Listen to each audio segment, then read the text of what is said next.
Welcome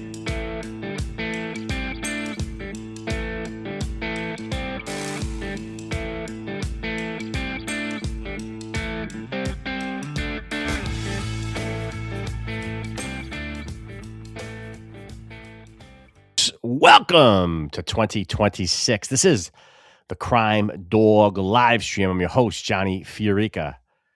Retired detective with the Rochester, New York Police Department. After serving 30 years, I worked uniform patrol, undercover narcotics, street investigations. I was a hostage negotiator for over 20 years, closing out my career with the fine men and women of the ATF. That is alcohol, tobacco, and firearms. Our main goal was violence and gun trafficking throughout these great United States of America. You know who's sitting beside me right now. 2025 didn't change a goddamn thing.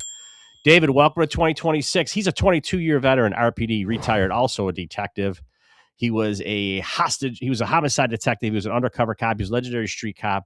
He was a homicide detective. This guy is a legend. His resume is too long to even get into right now. David Simpson, welcome to 2026 and the live stream, brother. Woo. Happy to be here. I'm a little nervous. It's like we've never done this before. It's like rookie ball. It's like your first kiss. Yeah. Listen, David, Jenny Byers. That was your first kiss? Yeah. By the way, I'm looking at myself in my camera. I got like a little a shave patch that I carved. I was trimming my beard today. It looks horrible, but what are you gonna do? I'm a little patchy tonight, David, but listen, we're always up front. I got a story about my son related to shaving. Oh boy, what'd he do? I love me some Asher stories. Oh bro. my God, this freaking kid! He's gonna be the death of me. Yeah. He decides he didn't like his haircut, but he hates going to the barber. Okay. So he showers after waterboarding him because he hates doing that also. So I get him in the shower. He's all cleaned up. I leave him. I come back. He had decided to trim his bangs. Nice. Good luck. And it was not a good look. So needless to say, now he has a buzz cut. Look at listen, with that face. So you had to fix it. You were like, Ash, the only way to fix it. I had to give him a buzz cut. There's nothing I could do. I'm like, I can't make the bangs look any different. What do you think I am? Vidal Sassoon? That kid's so goddamn cute. It don't matter what hair he's got on top of his head. Jesus. The kid's a rock star. Whew, folks, we got a lot to talk about today. I'm not going to lie to you. We got a lot of stuff going on in Minnesota with the fraud in the daycare and the ICE shooting today. We're going to talk a little bit about the controversy that was started because we had Rachel Barnhart on the Wham 1180 when we hosted Lonsberry over the holidays. We're going to talk about Maduro. We're going to talk about Goof Walz dropping out of the race. But before we do that, we want to give a huge shout out to Cyber Midget, Cindy B. We love you. Thanks for nominating us for the Rock City Mag Best of 2025. We did lose.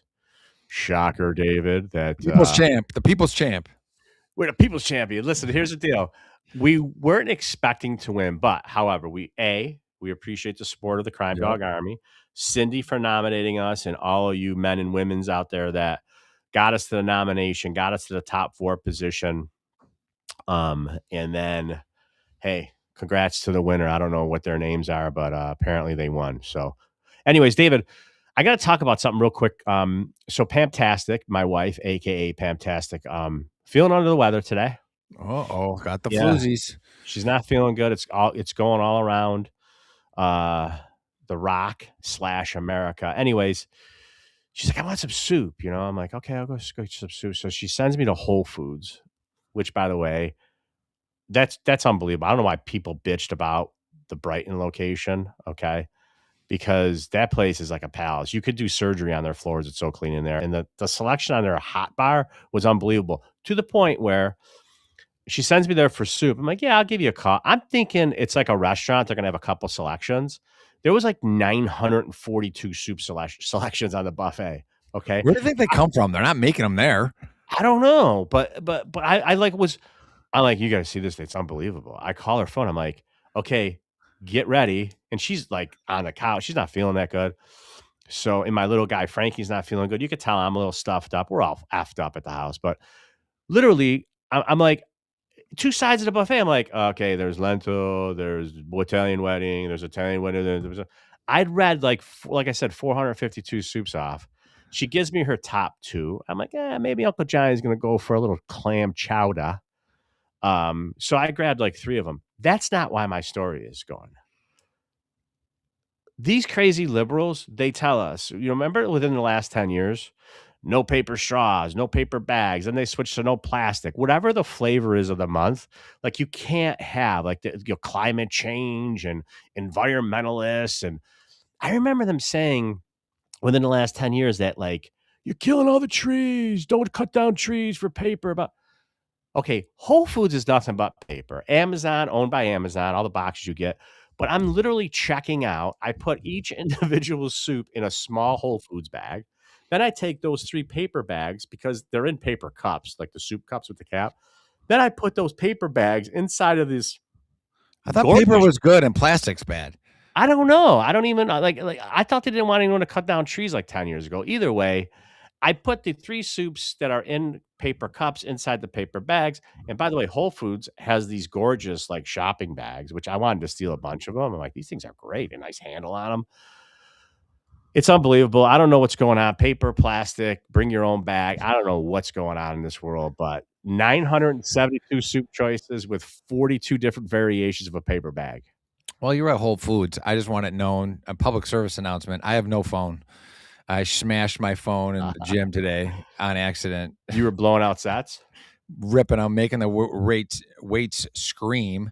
And Scream bloody murder. No, I dropped it. It fell out of my sweatpants pocket. I didn't even know. And then when I set the dumbbells down, it right on top of the. Oh, it did. Yeah, and no more phone. So in the next couple of days, I'm in no hurry. It's actually been nice, but yeah, I can't. I have nothing. Johnny knows. I was having to call Johnny from my truck. No text, no nothing, no. Just the old-fashioned way. Hey, remember what they say in the ghetto? Your phone ain't working because your daddy ain't working. I remember that. That was before the Obama phone. Remember Obama got me this phone. Oh man, David.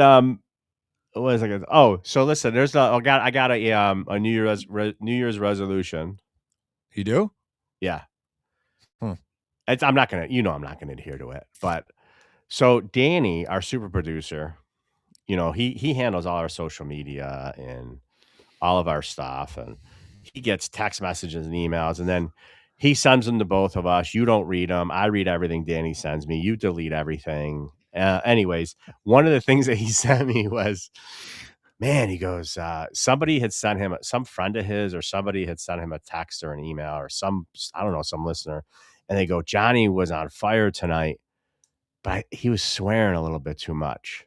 So my New Year's resolution is to not swear as much on our live stream or on our podcast. That's good because I normally don't swear on the podcast, but when you swear, it feels like it rubs off on me, and then I don't know. I think maybe it's subconscious. It's like a sympathetic shot, right? Yeah, I start shooting, you start shooting. Yeah, so to speak. I don't know, folks. Well, listen, there it is. I got a lot of shit to say today, so it's gonna get going. Danny, let's hit us with the first topic of the day. Oh, here we go. Minneapolis Somali-run daycare reports their documents were stolen in a mysterious break-in, but cops tell a different story. Folks, I wanted to talk about this tonight, too. Well, not two, but I want to talk about this first because, as you all know, for those that don't know, the state of Minnesota is having a huge issue relative to fraud. Okay, they're guessing. I mean, I've heard numbers from $9 billion to $100 billion in government dollars that went there, especially after 2020 during the outbreak, where the funds were all misappropriated. And the front runners were the Somalis. That is a huge portion of the Minneapolis population. A whole bunch of frauds going on there. Anyways, I see this on Twitter. Gee, I wonder why the Somalis started coming there. Right. I just scratch my head and be like, why are they going there? Right. Why are they going to Minnesota? They're rich. Danny, freeze that photo. So that photo that you're looking at right there is the break-in point. That's the break-in point. What a burglar. So for those that follow me on the Twits, on Twitter, I couldn't stop laughing when I read this, out of disgust, of course. But I literally wrote on Twitter, I was a cop for 30 years. Out of those 30 years, 23 of them were spent as a police detective. I never investigated a burglary, which means one. I investigated several burglaries where anyone broke in. Look at the dumb look on that kid's face. Where somebody that kid might be guilty. Just that look alone. By the way, looking at his face, would you love to have him? Excuse me, son. Can I have a word with you over here?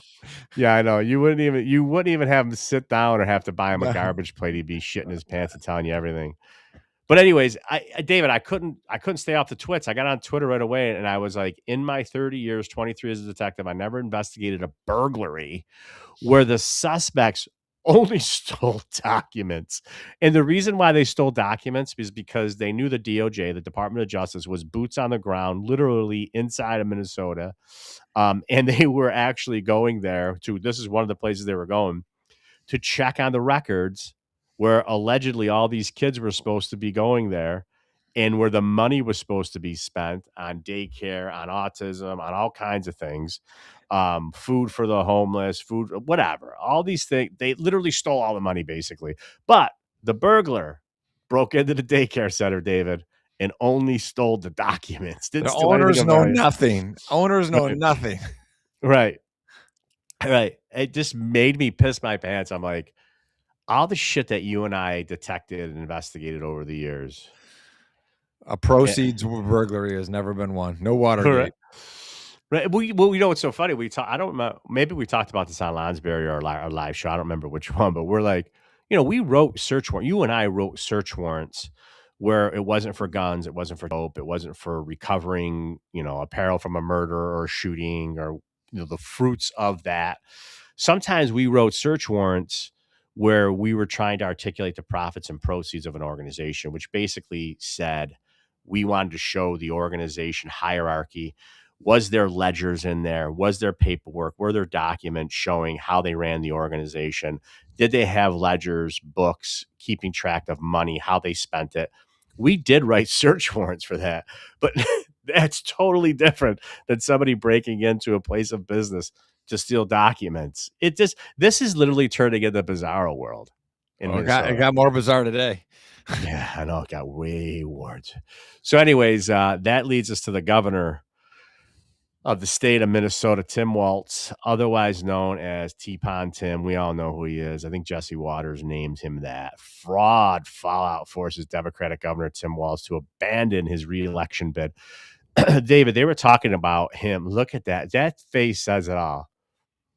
What a goof. Like what seriously,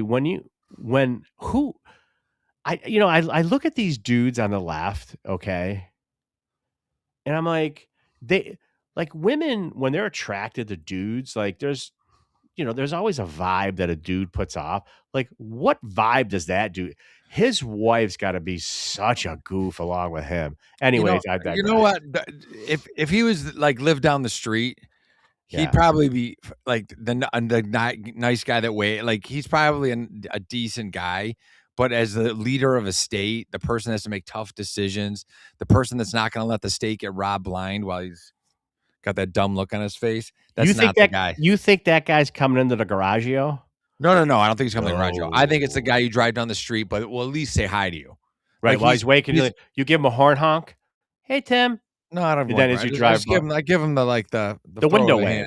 Yeah, the throw of the hand. Hey, buddy, what's up? Don't know his name, but I see his face every day. That guy. Nice. Nice guy. Hey, you're walking the dog. He says hi, pet your dog. That, just like not a complete asshole, right. but not endearing. Not a leader of men and people. But do you look at him and say, if your dog, like you give him the look? Like, I look at him and think I could rob him and he wouldn't do anything. That's exactly the vibe he gets off. Here's what I'm going to do. I'm going to kick your dog and take your wallet, and you're not going to do a damn thing about it. You're going to put he'd be like, what? I don't know what's going on. But it's just like I swear, we're going to get into it later, but that mayor of Minneapolis, he's pro-terrorist. You hear he met with like the terrorist group from Somalia. This is like bomb squad or some stuff. Like literally.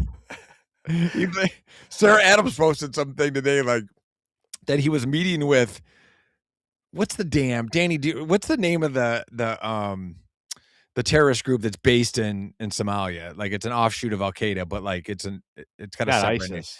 No. Anyways, yeah, he supposedly met with their bomb making squad, unbeknownst to him. What? Last year, yeah. Because Minneapolis, that's where all the Somalis go. They winter in They Minneapolis. they winter in Minneapolis.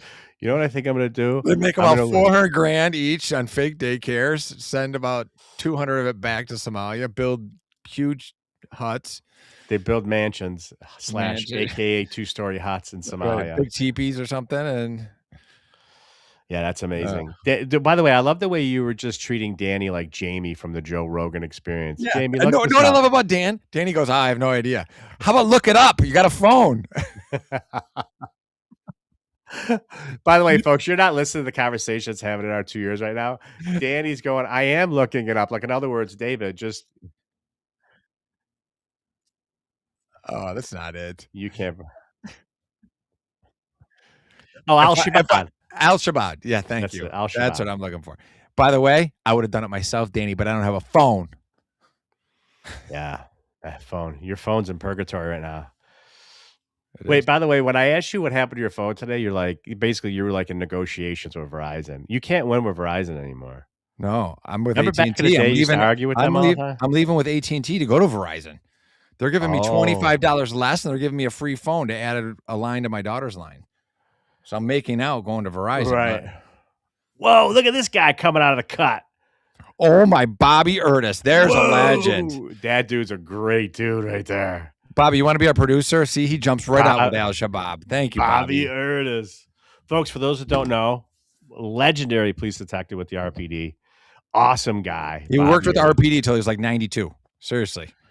Oh, but he was right up to day one. Dude, he was still jacked. He used to grab me. He was the boxing guy. Yeah. He was tough as nails. I love Bobby Erdis. Oh, yeah. What did he say? This is Fire Guy. Gee, my friend from Australia watching even knew it way to go, girl. County Fire Guy. I don't know what he's saying, but it's got. By the way, he's gonna probably rewrite that, but it's probably gonna be funny because he's a ball buster. Shout out to Bobby Erdis. Love me some Bobby. Who do we got here? Denise Rowe, Al Shabab. There it is, David. Thank you. These thank you for helping me out. That's what I needed when I was in college. Are you basically saying that we're gonna have producer tryouts after this podcast? No, I'm loyal. I love Danny. Danny Agnew is the man. But when I was in college, I could have used headphones and been able to shout out, "Hey, that terrorist group," and someone give me the answer so then I could write it on the paper. Right. Which basically is what happened without the headphones. Like Spies Like Us. Remember when Chevy Chase had the cheat sheet in his cast? Oh, I did it all, bro. I did it all. Oh, that's funny. I spent more time cheating than I did actually studying.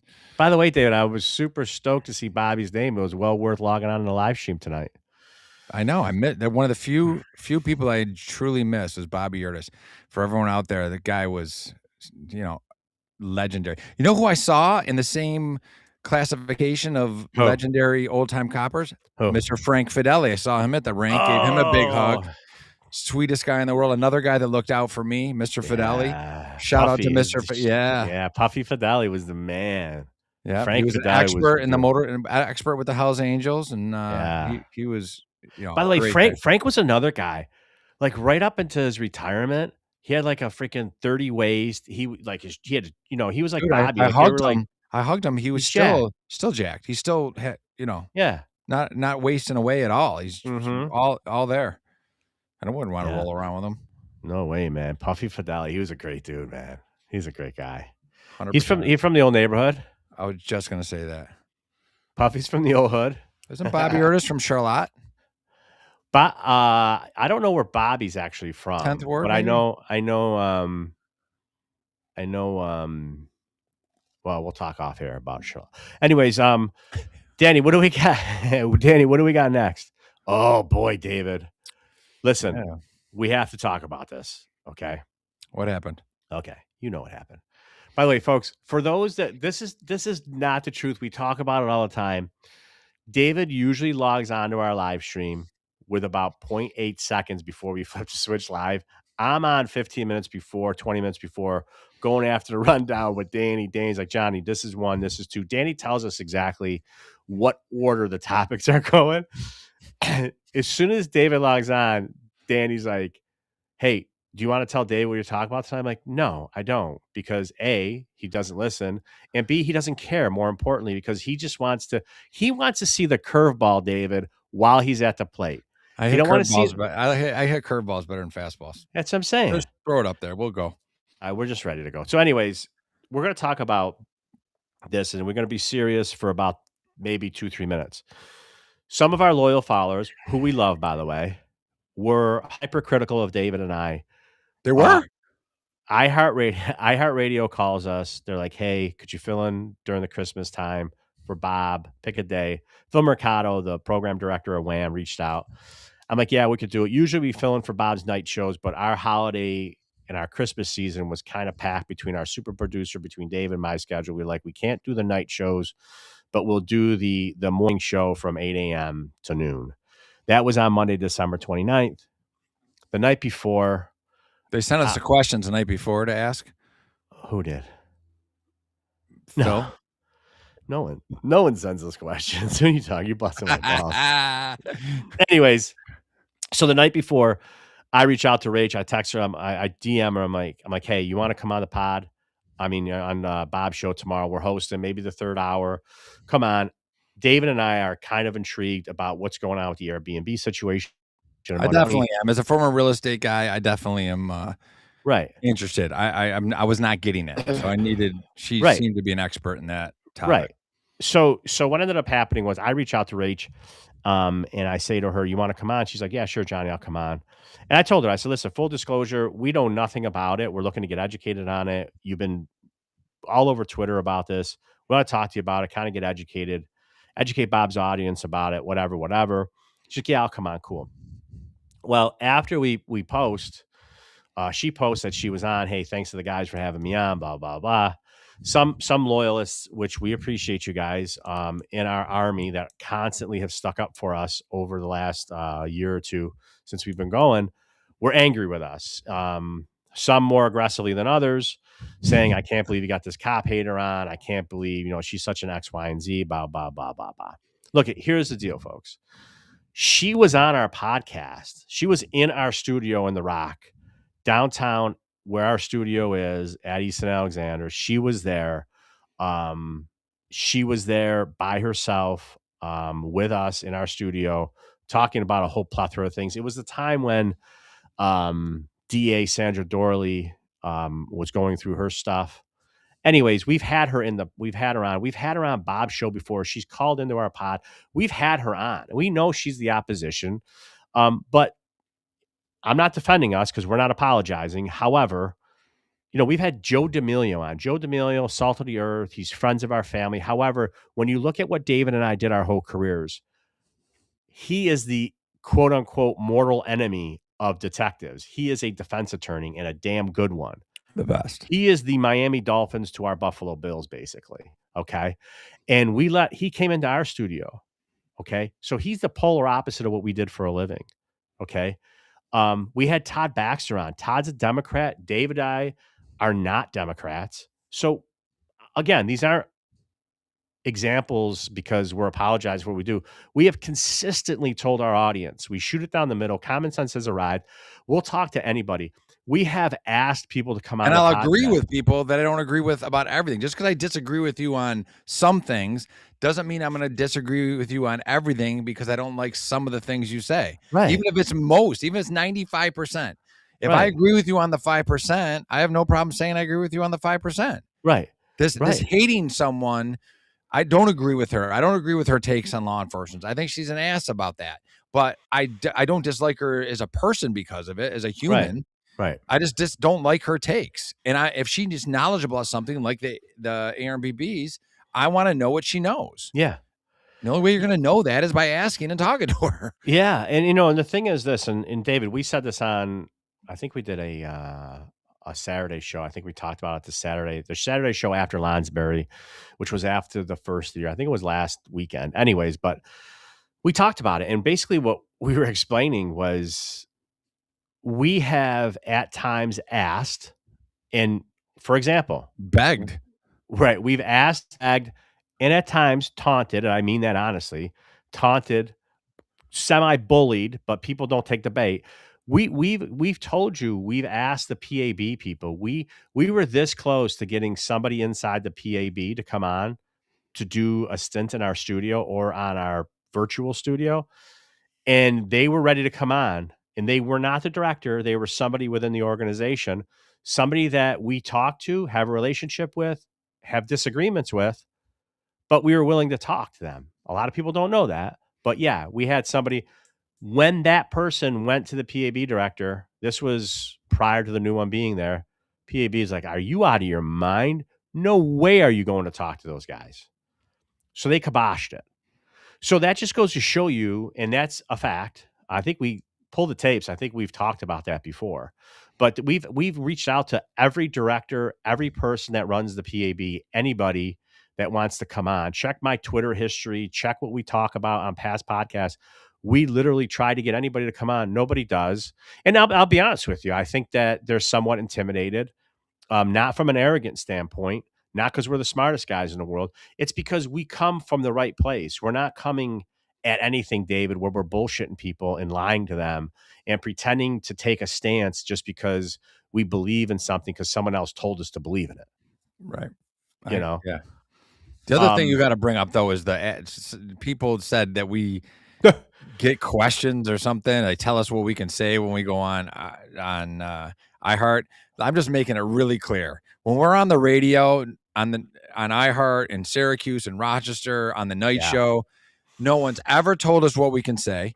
No one's ever given us a topic. No one's ever told us a topic we can't talk about. And no one's ever told us questions to ask or not to ask. Right. Nothing. And if they did, I wouldn't listen anyway. Right. Because I don't need them. Right. I do it for I could care less. So that whole thing that we're getting scripted questions and we're having to have people on and you have to ask them this, total BS. That's all nonsense. Yeah, it is. And we do what we want to do when we want to do it, how we want to do it. That's the beauty of this. We don't answer to anybody but each other. Right. And Phil Mercado, the program director at Wham, never once has said to us, "Hey, you guys went in a direction." Well, I've never talked to him in my life, so that just goes to show you. Yeah. and Bob Lonsberry, Bob's never. It's his show. He's never reached out to us and said, "Hey, you talked about this. You shouldn't have said this." He's never even said it to us, or he's never even said it through his proxy. He's never even said "good job." Right. You know why? Because he should have said "phenomenal job." Thanks for filling in for me. Right. No, but those are big shoes to fill. He's got a large audience. We have no effing issue filling in for for Bob and being on Wham. It's just, it's great. But you're right. Look, here's the thing, folks. Full disclosure. For those that don't know, our Saturday show is what they call a paid programming spot. So not unlike realtors, real estate agents, or whatever, the building guy, those people are paid. The Camelot Auto dude, those are all paid programming spots on Saturdays. So people pay to be on the radio. When iHeart did approach us and they say, "Hey, we see your product. We see you guys on, we've been following you. You guys interested?" And we got this paid programming spot. Our first reaction, we're like, absolutely not. We're not paying to be on the radio. Absolutely not. And then they explained the sponsorship, which is why you see us promoting sponsors. Our sponsors are the ones that pay for us to do the things that we do. Now, that being said, trust me, we're not making that money. We ain't making the Rogan money, but our sponsors pay for us to be on the radio and to do the things that we do that you watch. And by the way, if you want a sponsor, give us a shout. We always take sponsors. I need a new phone, so please. Yeah, sponsor. So reach out until David could get his Cricket on Portland baby's phone.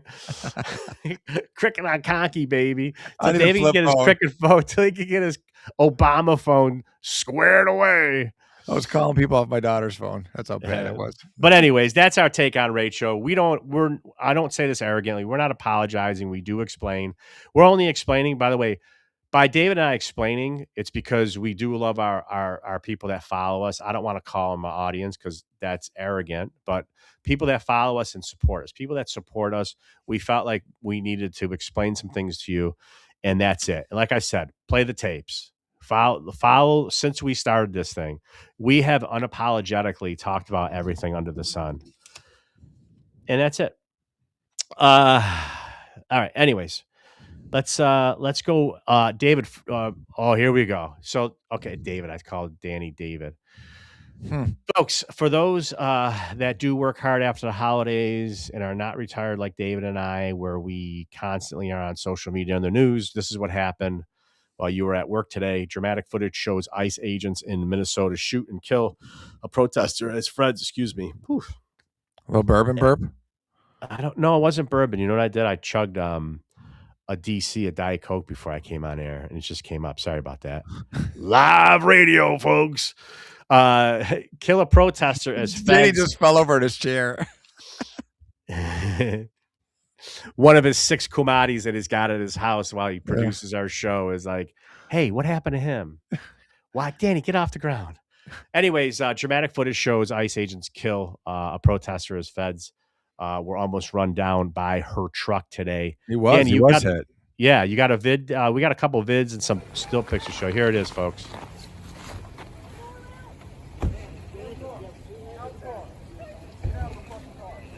No! Told twice, get out of the car. Night night. Oh my fucking god! Yeah. What the fuck? She's gonna get out of the car now. You just fucking Yeah, in a body bag. do? Let's watch this again.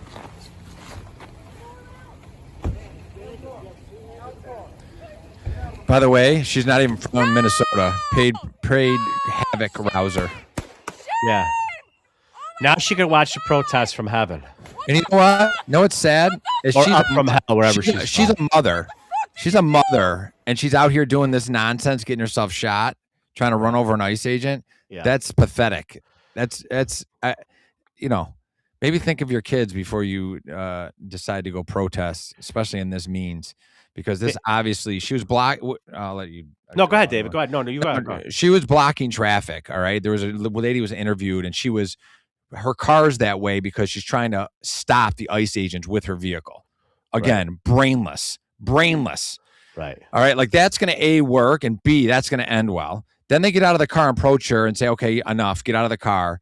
Then she speeds off, as you saw, and there's an ICE agent on her passenger side front corner, and he walks around the hood of the car, and she accelerates at him, and she clips him in the leg, and he fires a shot right in her face and kills her. Right. And it's going to be a total justifiable shooting. I mean, it's anybody that's done law enforcement and prosecuted cases, even defended cases, can see there's no way this isn't a justifiable shooting. She was an idiot. She was an idiot for being there. She's an idiot for doing that. If she wanted to block traffic, fine. When they decided the game's up, she should have complied and went with the program. The fact that she didn't is another example of what happens when you F around and find out when you don't obey law enforcement's commands and you escalate it. And that's what she did. When she accelerated that car, she accelerated and heightened the violent level on her part, and it was, returned with deadly physical force. Yep, 100%. Well said, David. Folks, that was it in a nutshell. And the only thing I want to add is go ahead, watch this. Go ahead, David. So there he was. He got pushed away with the front end of her car. You can see boom, boom. I mean, if he's a foot more in front of that car, he's underneath it. And he's definitely a serious physical injury, if not death. Yeah. I mean, she's not just rolling the car. She accelerates right through him. Yep. Folks, let's explain some things. You could freeze frame it, Dan. You can keep it up, whatever you decide. Let's freeze frame a couple things. Let's have a discussion now from a law enforcement standpoint. So what Kristi Noem is saying, in addition to what David so eloquently stated, she claims that her ICE agents were out there, maybe stuck in a snowbank or something happened. But either way, that lady, her car was perpendicular. Okay, I wasn't a geometry student, but it was perpendicular to the ICE agents' cars. And she was trying to prohibit them from doing their job. Now, you heard them multiple times. When a cop says, now get the fuck out of the car, that means they probably told her to move 52 times prior to them saying, get the fuck out of the car. Okay. That's number one. Number two. You swore. Yeah, but that was because I was repeating what they said. Okay. So I don't know if that count or no. That's all right. probation. All right. I'll say, All right. well, Danny's in our headphones. Danny gave me dispensation. So anyways, folks, this is what happens. Okay. Let's break this down from the beginning to end. This is what happens when states and cities and municipalities don't want to cooperate with federal agencies. Okay. Now, ICE agents would not even be on civilian streets like this. Okay. If these uncooperative municipalities and or states, like cities and states, would cooperate and just put the people that ICE is justifiably looking for, that there are detainer orders from judges, okay, from immigration judges. That's an arrest warrant. Right. If they would just get them when they come across them and put them in jail. In the pokey. Okay. In the hooskow, like Dennis Cole used to say. The hooskow. And put them in jail. ICE wouldn't even be on the streets. They would drive right to the incarcerated facility, to the jail, pick them up, and drive away. That's it. They wouldn't even be out there. But this shit happens when these municipalities, these sanctuary cities, don't want to cooperate. Things like this happen.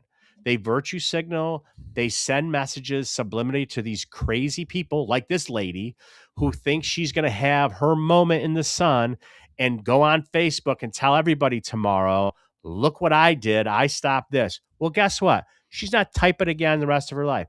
Sad for her, because no cop, local, state, or federal, wakes up in the morning, stretches his arms, and says, I can't wait to go shoot a bitch today. It doesn't happen like that. Cops don't want to do that, no matter what level you're at, local, state, or federal. Okay? Well, this is what the Democratic politicians at the highest levels wanted. This is exactly what they wanted. It's exactly what they wanted. They got their, now they can run with this. Now they got to fire. Now you watch them run with this. This is exactly what they wanted. This was the play. Right. This was the chessboard. That's the only play they have. They create the havoc. They want something like this to happen. Then there's a flashpoint, and then they can latch onto that, and they can put this on to the Trump administration. Whether you like them or not, okay, that cop's actions were justified, and he was there doing a job that he's done long before President Trump was in office. Right. And some of the preliminary reports, like I don't know the whole thing, but preliminary reports, David, are saying that this guy in 2025 was dragged by a car in another investigation. So that dude's probably hyper. If that is true, I'm not getting dragged again. You know, and the thing is what I want to tell people too is, I'm getting ahead of my skis here, but Tim Walz, I'm going to tell you right now, and I know people, man. I can't do chemistry. I can't do calculus. I know people. I could read people. He's doing effing jumping jacks in his living room right now. So glad this happened, because it's going to semi take the heat off of his ass for just a little bit, because he's got nothing but chaos in his state right now because of all the scams and all the money, federal money that was stolen from these Somalis. Don't think for 1 second that this goof isn't happy that this happened. Trust me, he is. Okay. You could clip it, put it on Facebook, put it on the twits. It's Johnny Furica from the Crime Dog podcast saying, yes, Tim Walz is doing jumping jacks in his effing living room because he thinks that this took the little shine off of him. The light now is not on his face anymore, because they had hearings today on Capitol Hill, bringing in local politicians from Minnesota saying, yeah, he was in on this thing with the Somalis. Him and the AG Ellison, all these people are in on it. So it took the shine off of him, David. So anyways, I got a lot more to say. I don't want to dominate the time, but I got a lot more shit to say. Yeah, show the mayor. Go ahead, David. Show the mayor this little twink. There's little I can say, again, that'll make this situation better. But the Chiefs' worst. Message for our community, for our city, and I have a message for ICE. Oh, this guy's so tough. To ICE, get the fuck out of Minneapolis. Oh, tough guy. We do not want you here.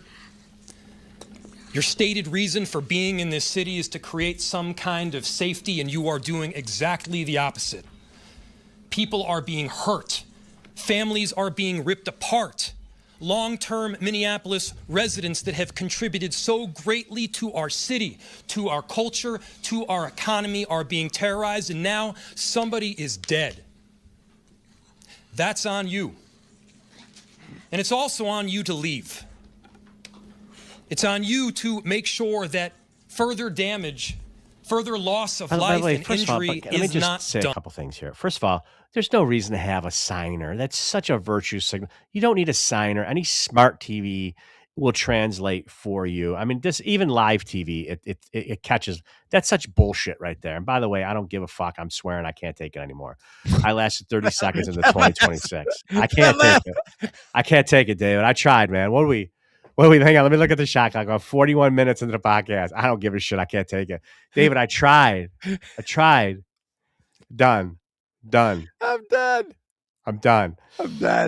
Listen, what does David Simpson say? When I'm the voice of reason, when you're the voice of reason, all hell's going to break loose. But listen, what do you got an interpreter in a corner? You don't have that. What's it called? SAP, whatever that stands for. Whatever the translation That's a acronym Spanish. I think that's a Spanish channel.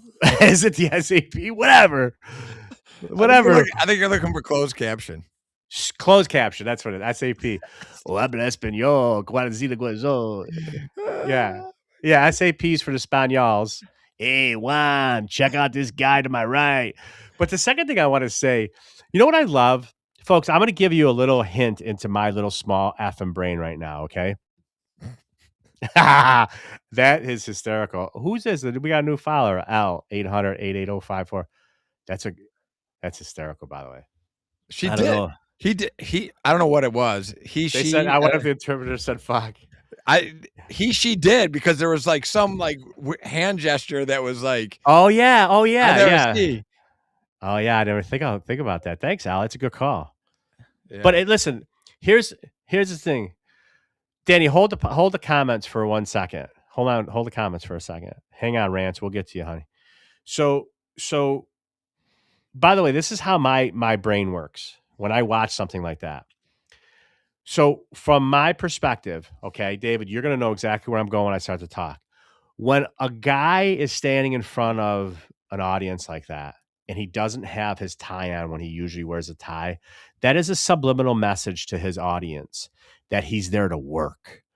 That's why Obama did it. It's like rolling up your sleeves. Right, rolling off your Take sleeves. your jacket off. It's like, I've been working all day. Throw a pencil in your ear. Right. You know, this is the subliminal message, like, I'm here working for you. The proverbial F words, they come out of my mouth naturally because I'm a gorilla. He Okay. didn't say it right. Right. He can't say, by the way, look at that little lift, like Daffy Duck like that. Oh, Jesus Christ. And by the way, you're right. Police chief, jacked and tanned. Back in the day, But you told that's the same guy that we had an Same guy. Same guy with a leather jacket. Yeah. That guy made leather jackets look awful. Made him look uncool. Yeah. But anyways, David, it's guys like this mayor, it's guys like Walz, okay? And they literally are bastardizing ICE. This is what happens it was probably like last spring. They talked about ICE assaults against the officers went up like 700% in the last year or 2 years. This was like this time last year. Now the stats are like 2,700%. They're like tripling. It's outrageous what they're doing to our agents right now, and it's BS. But let me just tell you this right now. And I said this on the twits. This isn't Grand Theft Auto, folks. Okay, this isn't you picking up your controller and running over an effing, drug dealer or some street urchin and laughing about it and going to bed. Okay, this is real life. Real life has consequences. And if this happens tomorrow to another cop, the same outcome is going to happen. Because I want to explain something to everybody, and I know you know, but in every state, it may not be the same laws or verbiage that New York State has, but I'm going to use what we call a dangerous instrument or a deadly weapon. When David and I were on the streets or any law enforcement, a deadly weapon would be considered mainly a gun. It could be a rifle, it could be a shotgun, it could be a handgun, it could be a knife. It basically New York State Pylon law. ballistic gun. Nice. Brass knuckles. But you can have a deadly weapon that's defined by New York State penal law. Or you can have what they refer to generally as a dangerous instrument. A vehicle would be considered a dangerous instrument. All right. Very effective in killing and maiming. Right. This is why our laws, why police end up being indemnified in situations like this, because the officer just needs to explain how he was in fear for his life, his brother and sister officer's life, or somebody in the community's life. This is exactly what happened here. It was the car is a dangerous instrument. To take it a step further, if we're in a domestic, David and I, and there's not a deadly weapon in the house, but guess what there is? There's a lamp, an antique lamp that's brass, and it weighs about 25 pounds. And the guy rips it out of the wall, holds it over his head, and charges us with that solid brass lamp. Bang, bang, bang. That could be considered a dangerous instrument. Okay. And like David said, I'm not getting hit with no damn lamp. No. We're not getting hit with a lamp over the head, getting knocked out, then getting our gun taken and shot in the head. It doesn't work like that. Police work doesn't work like that. David's bang, bang was 2 shots to the chest. And if you don't go down then, we go 2-2-1. 2-2 here, boom, boom, 1. Or boom, boom. But either way, you're getting dropped. And I'm not trying to sound like an arrogant D-bag, but that's the world that we lived in. I'm trying to explain it to our audience and explain it to the people that listen to us, because I know you know, but people that are listening that don't know, that's what happened. We don't maim. We don't shoot in the leg. We don't shoot in the arm. Folks, when we're training, we are trained to shoot to what we call politically correct, eliminate the threat. You know what that means, David? Kill people. Kill. We kill people. That's it. Okay. We don't take silver medals. We don't take bronze medals. The bottom line is what it comes down to is when a threat is coming at us, the threat needs to be eliminated. And in this instance, and when you shoot at the range and you hit him in the arm, you get points deducted. Mm-hmm. When you hit him in the other arm, you get points deducted. Right. When you hit him in the hand, you get points deducted. Right. Okay. Kill shots. All right. Center mass or upper central nervous system. Okay. Those are the only things that count. Those get you the highest score. That's right. So you want to get 100 on the test. That's where you got to hit. Yep. And if you fly one, they call it flyers. I was a firearms instructor. You fly one. Okay. Yep. No bueno. Yep. No good. Yep. Because if I get shot in this arm, I can still shoot you or still do something to you. That's right. But if I get shot here multiple times, you're going to stop. Anyways, this incident, listen, I don't care what this lady's political leanings were. Okay. It's still a tragedy, right? She was someone's mom, someone's daughter, someone's aunt, someone's niece. It's a tragedy. Unlike the left, the pieces of shit that are on that side of the aisle, almost to the person, 90% of them would be saying the opposite if they had a platform like ours. Listen, I really honestly mean it. I feel bad for the family. Her decisions dictated how those cops work. Right. Okay? What was said that was wrong was that ICE basically dictated this outcome. ICE didn't dictate it. Right. Her actions of showing up in Minneapolis when she doesn't belong, or Minnesota when she doesn't belong there. Right. Okay. And her blocking traffic, impeding with the federal law enforcement investigation, not obeying commands of a federal agent, and then accelerating a vehicle using it as a weapon. All those actions led to her death. Okay. She was in charge of every one of those decisions. Yeah. 100%. And by the way, I saw Schumer. I don't know if I didn't tell you this. Well, that guy's lost his mind.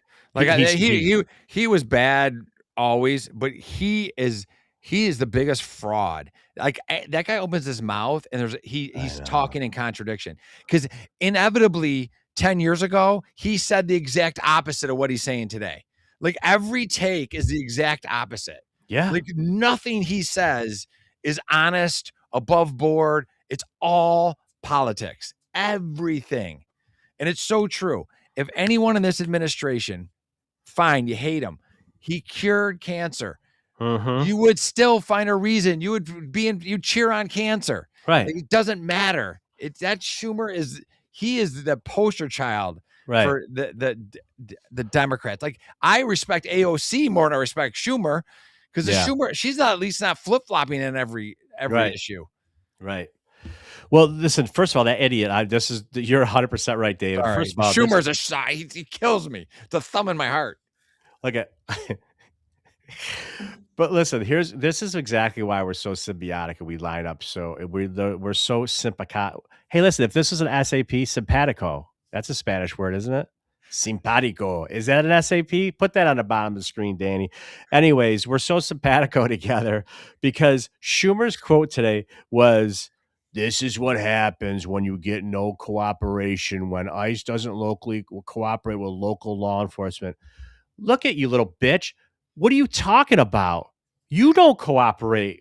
The local law enforcement is being ordered not to cooperate. And by the way, Tommy Toughnut's Jocko Johnson, the police chief that's jacked and tan behind the guy that we can't stand, the Minnesota police chief, that dude said something to the effect that I gotta research that to go off the air. He said something like, "Well, we responded to shots fired." Basically, they were getting calls like 911 calls from the neighborhood going, "Hey, by the way, something's going on over here. You might want to come down and take a look at this." Yeah. But you think that would have happened if ICE could have called local law enforcement in and cleared the road and gotten these people, pulled over and yanked out of their car? No, this wouldn't have happened. It wouldn't have happened. It would not have happened. And what's hysterical is I got Schumer coming out. He was on the Capitol today, and they stuck a mic in his face. Well, this is what happened when local law enforcement isn't being called by ICE to cooperate.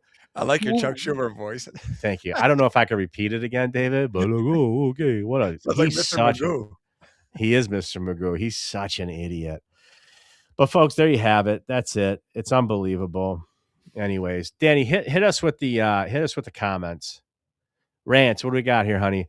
I blame politicians with rhetoric like Rachel Barnhart for this. Risk lies for attention. Well, we don't disagree with you. Yeah, Rants. So, and by the way, Rants was one of the ones that was critical of us, but we love you. We appreciate the feedback. We don't disagree with anything that you talk about Rachel about, but we just want to talk to everybody. Oh, Lisa, I'm along. Thank you, Lisa. We appreciate you. What do we got here, Danny? Anything else? Article 35. Yeah, deadly physical force. Match to stop deadly. Yep, you got it, man. 100%. Railbirds. Tampon Tim wants to call National Guard. Yeah, you know what? That's another thing. That's true. I forgot to talk about that. Did you see what he said, David? Yeah. He talked about bringing in the Minnesota National Guard because they're our people. They're our guys. What a effing jerk off that guy is. She was singing in Somali. That was the I think it was a he. Oh, signing. Put that. I need SAP, Danny. Put SAP on our thing. She was signing. By the way, Danny corrected her. She was singing in Somali. Oh, la ba la boo. I thought it said singing. Hey, that's what happens when you get a 520 or SAT and you get kicked out of AQ. On the English or on the mat? All of it. Whatever. It's like the whole thing. Whole king caboodle. What are you going to do, David? I tell everybody I can't do chemistry. I can't do calculus. The only thing, if police work was not. Yeah. I would have worked at McDonald's if I couldn't have been a detective. By the way, I did work at McDonald's as a kid. One of my favorite jobs, by the way. I had never had another job besides being a cop. You never held any other position in the world? You never worked for anybody else? Only legit paycheck I've ever gotten was from law enforcement, sheriff's department, or the city police. Really? And then a pension check. Everything else was through real estate. Really? But okay, so you I don't consider that's self-employed. Yeah, but I'm just saying, when I was a kid, I was always playing hockey, so I couldn't really hold a job because I was always traveling and like doing stuff. So my dad was like, "Well, if you're working," and my dad wasn't wealthy at all. He worked at Kodak, but he said, "If you're working, I'll support you because you're doing so. It's not like you're hanging on a street corner. But you're not You're in the playing gym, right? So you're not playing video but games. Your but I Kool-Aid couldn't. stained I underwear. like coached at like a hockey camp for like a week. That was like the only thing. No, Or but most you of them was that. legitimately never had a W-2 from anywhere except a cop shop. Like when you say worked at McDonald's, I never Yeah. have worked at a job like that. I literally, my first job was the academy check, and I thought I Really? hit the lottery because I went from like quarter drafts at Fredonia to getting a pretty big check for me living at home. Yeah. Well, my first job, I washed dishes at the Lamplighter restaurant off Fetzner Road for Mr. Lamplighter. Casanova. Huh. Mr. Casanova went to AQ with his son, Nick Jr., and Mr. C gave me a job. I was 14 washing dishes. I was making, I think in 1983, I was making, it was 83. I was 13. I was making like $3.25 an hour or $3.75 an hour, something See, like I that. was 10 years old riding my BMX bike around. I was not working. Yeah. I was washing dishes at the Lamplighter. I literally, that was a tough job. And then after that, I went and worked at I McDonald's. think I was stealing dishes from the lamplighter. Oh man, yeah, I worked a lot of shit. Oh, sorry. By the way, Danny, by the way, if we did have a radio show, which iHeart reluctantly doesn't want to give us, but we would just, I mean, if it wasn't for Danny talking in our Did earbuds, Danny just say keep it between the lines? Did he just say if we focus or something? basically, he went right down the list. He's like, we got number 5 here. We got to talk about. Shut up, And then- Danny. We got to talk about. Wait, are you saying that are we going back to producer tryouts after this one? Is that No, what we're gonna I do? love Danny. Danny's laughing, and he knows. I don't hear him laughing in my headphones. When you laugh, what are I you hear listening to? him cackling back there. Basically, what I'm interpreting Unless is he you just sat on one of the girls on the couch. folks. By the way, for those that don't know, we never know what Danny does at his house. We've never been because there. Sometimes, by the way, remember that Christmas show that we had when we first started? We all logged on. We're like, okay, this is before we went live. We're gonna do a practice session, and we couldn't get like I was all set up. You were all set up. We're gonna try to do it remote. Danny and no show. You're like, this guy's the best. He's the best producer. I go, guys, He's the highly best. recommended, and he no showed us. He no show. It was like the Christmas holiday. Yeah. And that's what we tortured it for 2 years now. I've been saying, get the Christmas hookers, get them off your couch. We got a show to do, Danny. Let's Get go. the cracked pipe put away, the glass deek. Oh man. So, anyways, we got one more topic for you folks. So, for those that don't know, we invaded Venezuela, and we captured their dictator, Maduro. Who had an arrest warrant, by the way. He was indicted. I read the indictment. Fascinating read. Right. They got him by the balls, by the way. Right. Basically had him on a wiretap. Right. So they got him for all kinds of drug possession, narco trafficking, narco terrorism, blah, blah, blah, blah, blah, blah, blah. So for those that don't know, our Delta Force went into Venezuela. From listening to Special Forces guys describe what our Delta Force did to capture him, they said it was just unbelievable. They were doing distractionary bombs in other parts. They were bombing. This guy actually, his house was inside of a military compound on a base. That's what they said. His house was a compound Right. within The base, a military base. Yeah. So they basically broke into a military base Right. and then had to gain entry into the compound for which he there lied. And then inside his house, him and his wife, who was also dirty, she was like an attorney general. She's like a lawyer, whatever. And they said that they had like a safe room with like steel doors that they were trying to get to. Our Delta Force guys, All right, what were they going to do in there? Hold out for the next 10 years? Like, They said they said our boys had blowtorches, like they were going to get into that course. effing room. But they said they did it so quick that they went in, they captured him before that. And by the way, she's complaining of some rib injury. Oh, yeah, guess what? This is what happens. someone put a butt of a gun into her ribs. Right. Someone put a jack move into her side. Someone did a distractionary punch on her rib cage. But anyways, they captured Maduro and his wife because they had arrest warrants. You know what kills me about the politics of this whole thing, David? Is they're like, oh, well, this was a law enforcement mission. It was a law enforcement mission in another country. David and I, dressed in all black, I went to Puerto Rico. Well, hang out. Almost Venezuela. Right. But what I'm saying, though, is we raided houses. We raided drug houses in our ninja outfits. black pants, black shirts, black vests, black fatigues, Barricaded. blacked out with masks, goggles, black everything on, and we raided dope houses. No, and we executed, David and I, thousands of search warrants each. I know I either wrote or We participated. were doing 400 a year on the night teams. I asked that question. Right. Per team. Per team. So 1,600 warrants a year the unit was doing. Right. The whole unit was. But my point is, over the course of our careers, you and I have written or participated in 1,000 plus each search warrants minimum. That's conservative estimate. Yep. But because we were very not a scratch on me. By the way, I got a little scratch here. Maybe that's from one. Little patch. I was shaving today and I got. All right, maybe focus. hopefully it fills in by next week. Anyway, so my point is, they said it was a law enforcement mission, but listen, this is a military mission to help out law enforcement. There's no way that a guy like David and I, even in our prime, when we were very proficient in doing search warrant executions, dynamic entries where we blew the door off and went in and it was controlled chaos and we took people into custody. We can't. This was a military mission to help law enforcement, even though it was for an arrest warrant for drugs and gun trafficking, blah, blah, blah, blah, blah. Anybody saying that this should have been done by law enforcement, you're cuckoo crazy. It don't work like that. Okay. First of all, no, as good as I think I was and people I worked with, Delta Force is next level, and the only people in the world that could pull that off were them. 100%. But anyways, Danny, kudos to them. So, folks, here is a little something that we're going to end the show with, hangover style. Danny, is that the video you're playing next?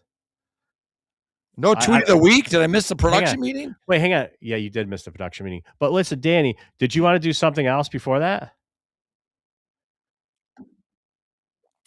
Oh, yeah. By the way, this is why Danny is so way smart. So you're 100% right, Danny. Of course, per usual, you're correct. So, folks, this is hysterical. Go ahead, Danny. Hit that first one before we do our hangover.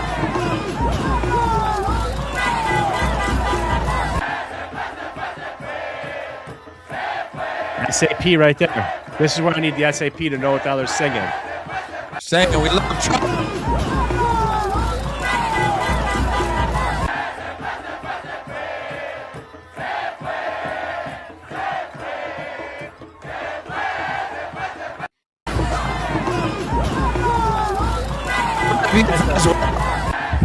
Vesa, hey. By the way, I love the fact that they're at like a Chevron station, because Chevron's going back to get all that oil too, by the way. And Exxon and Mobil. So, folks, what's hysterical, why we wanted to show you that's not the funny video they're going to show you, but the Venezuelans are in the street so effing happy. See that, David? Effing? So effing happy. Progress. Thank you. They were so happy that they're like cheering that this guy got captured, right? For those that don't know, before Maduro took over like 13 years ago, Venezuela was like the fourth richest country in the world. Okay. They got rare earth minerals. They got what they're guesstimating to be about 300 billion barrels of oil worth like $17 trillion. 24% of the world's oil is in Venezuela. Right. Anyways, so they were happy. The Venezuelans were happy because he literally treated it as a third world socialist country. People were starving. They're ecstatic that the United States did this. But look what happened. Boston, New York City, whatever those other cities Danny put up were hysterical. All the old whites, which by the way, all paid. All the same signs. All the same signs. All the same people. It's boring. Right. So, but here, David, you know what I got to tell you? So listen, speaking of Schumer, talking about both sides about it, I got to read something from my phone, which we rarely do, by the way. If I had a phone, I'd read something. Chuck Schumer, this is a then and a now. He said years ago, the president brags about his Venezuelan policy, talking about Trump. Give us a break. He hasn't brought an end to the Maduro regime. The Maduro regime is more powerful today and more entrenched today than it was when the president began. That's what he said. Okay. Now what he's saying is this is reckless, and the American people are just this morning in fear of what's going to happen here. How do these people get up in the morning and brush their teeth and say they're not a walking contradiction? Ready for another one? Elizabeth Warren. Fraud. Hiya. Elizabeth Warren. Yeah. So let's see. Elizabeth Warren said then, these are then and nows. Maduro is a dictator. He's a crook. The United States should be the lead international community in addressing Venezuela's humanitarian crisis, supporting regional efforts to negotiate a political transition. Now here's what Pocahontas has said. The American people voted for lower costs, not for Trump's dangerous military adventurism overseas that won't make the American people safer. These are these politicians. They're so... It's unbelievable. I could go on and on. How do they look themselves in the mirror? I mean, honestly, there's like David. I have like bit much of a fake fraud. Like, how do you? I just don't know how you even. I couldn't be that. I just couldn't do it, man. I know. Anyways, but Danny, show the video that you did. John Fetterman. John Fetterman is my kind of dude. I want to go have a beer with John Fetterman. In his hoodie, his Carhartt hoodie. Hell yeah, I have a Carhartt. Danny, show our audience. Here's what happened after they captured Maduro. This is Hangover style. Original footage.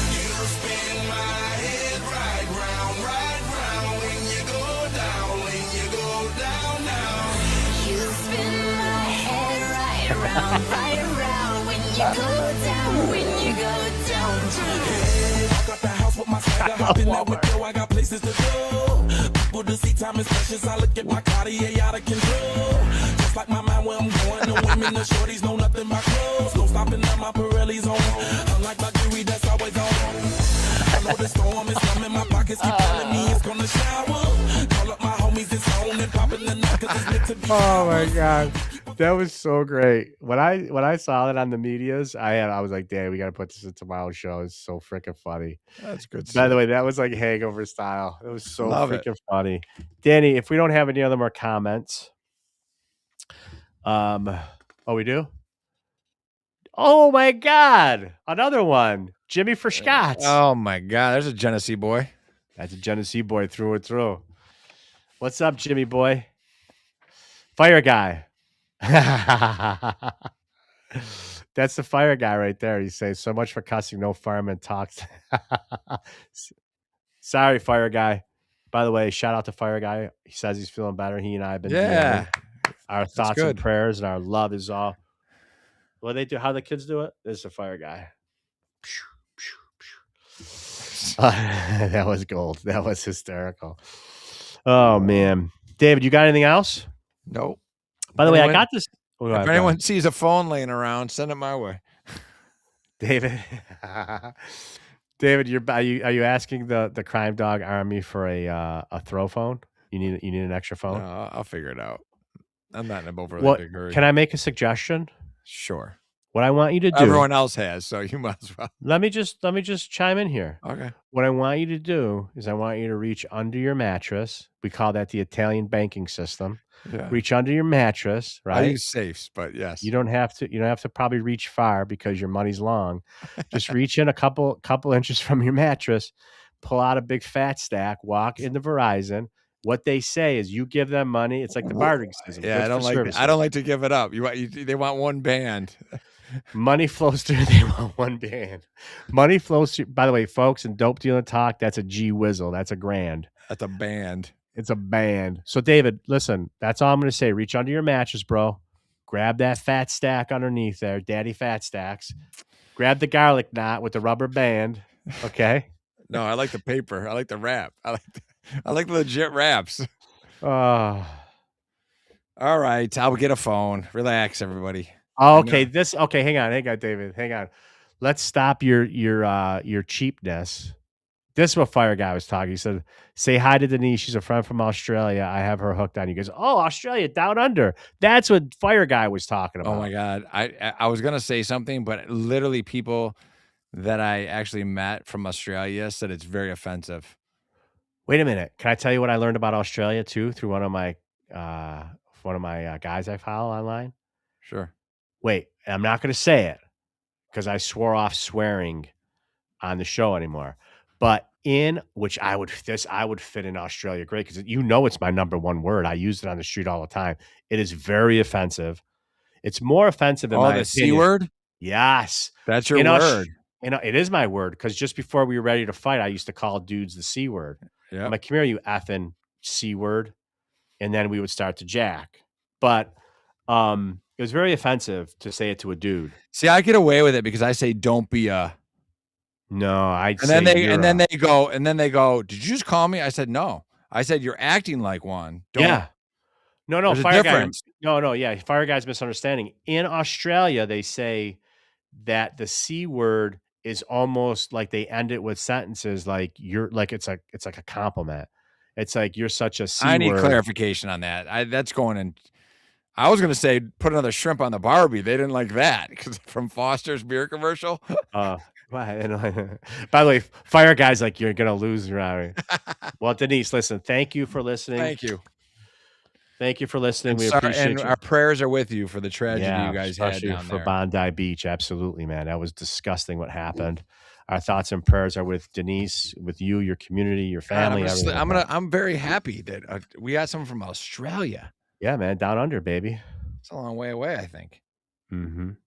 Well, I'm not gonna say anything else because I think Fire Guy's like, oh man, I can't. I don't know what's gonna come out of these guys' mouths right now. So yeah, don't panic. We're done. We're good. We're not gonna. We're appreciative. Denise, thank you. Much love. Wait, hang on a minute. I'm gonna do this again. Oh my god! I did the Fire Guy. It's my new thing. I can't do it. I can't do a heart. Is that how you do a heart? That's how the children's do it. Oh, by the way, I know you're gonna get mad at me, David, but if you plug anyone that's not paying us, I'm gonna be pissed. Well, no, this is different. Okay. Because this is something that's near and dear to our heart. Oh, okay. This was Miracle Field. Oh yes. I'm gonna put it up there. Challenger Miracle Field. My wife Pamtastic and I had a golf tournament. It's for special needs kids. The special needs kids. Pam and I this isn't given a cool slide for us, but we had a golf tournament, David, of which you were an active participant in. But we were able to raise in 4 years close to 35 G's for them. They have a huge place in our heart. Challenger Miracle Field. It's out in Webster, trying to get it in the shot there. Awesome field. Yeah. So they're a good dude. By the way, Fire Guy, the dude one of the guys that started it. City fireman, right? Yeah, retired city firefighter. Yeah. Good but guy. Anyways, Challenger Miracle Field. I just got this in the mail today.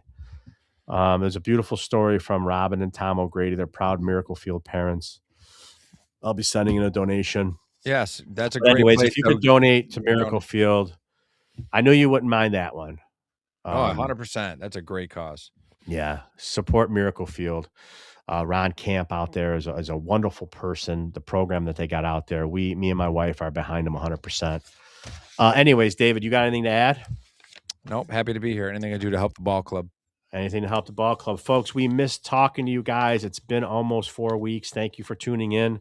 We appreciate all of you. We love all your Rants and Arlene and everybody that supports us. Thank you very much. Much love. That's it, David. Much love to all you guys. Fire Guy.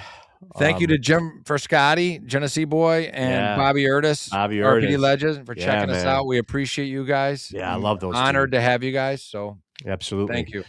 Thank you all, folks. Listen, thanks for listening to the Crime Dog live stream. We hope you stick with us for future episodes. But like my brother-in-law, Frankie Grassi, says, if you can't make it next time, who cares? Who?